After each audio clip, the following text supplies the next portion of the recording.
আচ্ছা আমি একটাই মানে খেলি আসলে রেডি বিসমিল্লাহ। ঠিক আছে তুষার আরেকজন বললাম তো আসল লোক আসছে একটু জায়গা দেন এদিক থেকে সবাই তো তুষারে পাই গেছে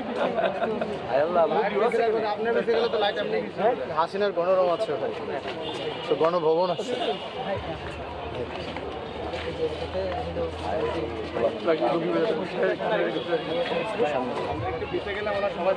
একটু পিছনে একটু আপনারা একটু পিছিয়ে গেলে ভালো হয় তাহলে ভাইদের দেখবেন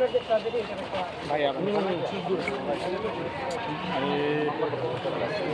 আর এটা হচ্ছে শাপলা চত্বরের যে প্রতীকী এটাকে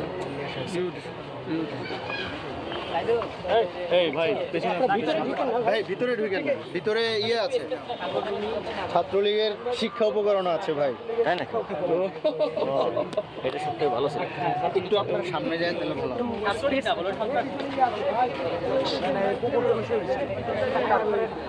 যে নির্বাচনে হয় ভোট কেন্দ্রে